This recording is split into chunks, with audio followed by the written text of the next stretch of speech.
Assalamualaikum warahmatullahi wabarakatuh. Hamdan wa syukran lillah, salatan wa salaman ala rasulillah, amma ba'du.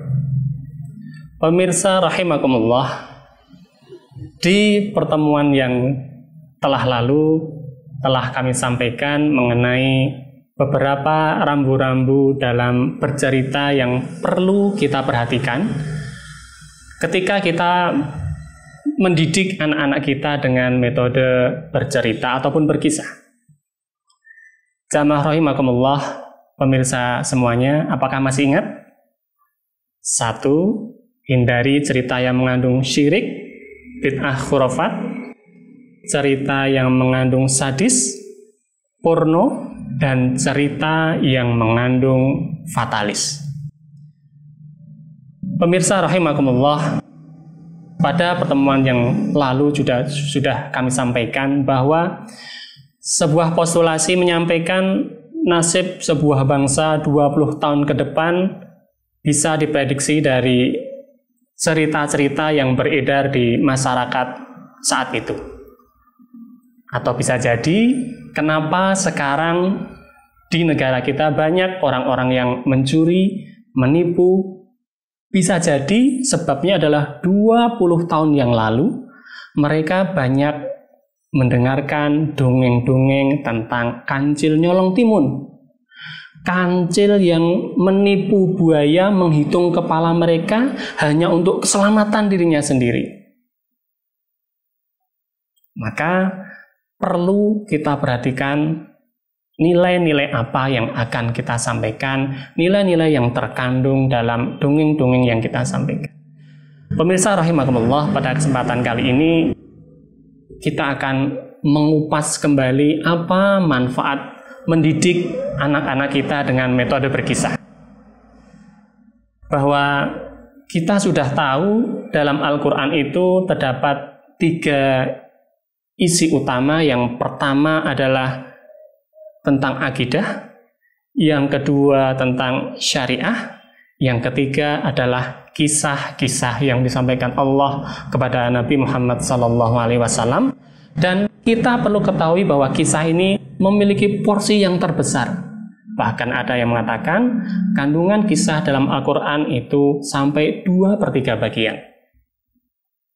Apa sebenarnya manfaat berkisah ini bagi buah hati kita?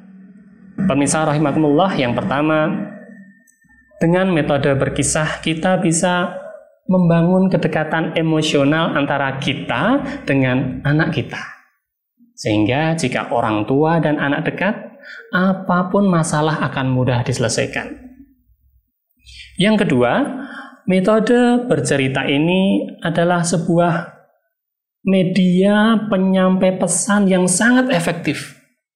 Berapa banyak kasus ketika seorang tua menasihati anaknya tapi menasihati biasa.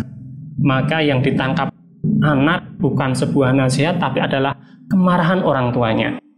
Berbeda ketika orang tuanya itu memanggil anaknya, kemudian dia menyampaikan cerita di mana dalam cerita itu, dalam kisah itu mengandung nilai-nilai yang akan ditanamkan kepada anak. Maka tanpa sadar nilai itu masuk ke dalam diri anak tanpa anak itu merasa dimarahi atau tanpa anak itu merasa digurui. Dan kemudian yang manfaat ketiga adalah dengan berkisah, dengan bercerita itu kita bisa memanfaatkannya sebagai salah satu cara untuk membentuk watak anak kita. Dan tentu saja di masa yang seperti ini, di mana anak-anak memerlukan banyak sekali hiburan, maka bercerita, berkisah ini adalah salah satu metode yang luar biasa untuk memberikan hiburan kepada anak-anak kita.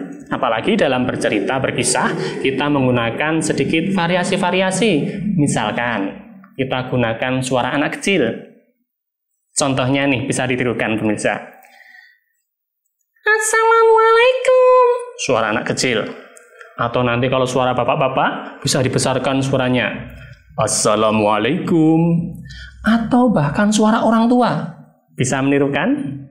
Coba ya. Cukup menggetarkan suaranya. Assalamualaikum. Lebih fasih lagi jika lidahnya dimainkan, didorongkan ke bagian bawah bibir kita. Bisa ditirukan. Assalamualaikum warahmatullah. Tentu saja dengan berbagai sedikit sentuhan teknik ini, anak-anak akan lebih terhibur dalam mendengarkan kisah kita. Pemirsa rahimakumullah, kita mengingat seorang pemuda soleh yang memimpin 250.000 mujahid terbaik, yang 12.000 diantaranya adalah para hafidh penghafal Al-Quran. Pemuda luar biasa ini mempunyai ide yang cemerlang. Dia bisa memindahkan kapal melewati gunung dan akhirnya bisa mewujudkan hadis Nabi Muhammad SAW menaklukkan Konstantinopel. Pemirsa rahimakumullah, kita mungkin tidak bisa menjadi Al-Fatih. Kita mungkin tidak bisa menjadi prajurit-prajurit Al-Fatih. Tapi pemirsa rahimakumullah, salah satu keberhasilan Al-Fatih dalam mewujudkan kejayaan Islam ini, salah satunya adalah pendidikan yang ia peroleh. Maka kita sebagai orang tua, marilah kita berikan hak-hak anak kita untuk kita didik dengan sebaik-baiknya, kita tanamkan nilai-nilai perjuangan Islam sebaik-baiknya, sehingga hak anak kita untuk menjadi mad'u kita, untuk menjadi lahan dakwah kita betul-betul terpenuhi.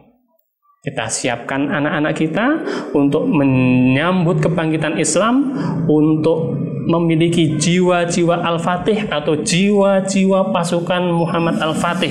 Kita wujudkan itu melalui salah satu metode, yaitu mendidik dengan berkisah.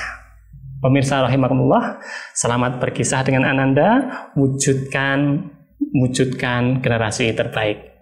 Mohon maaf kalau ada salah. Aku qouli hadza wa astaghfirullah li wa lakum. Assalamualaikum warahmatullahi wabarakatuh.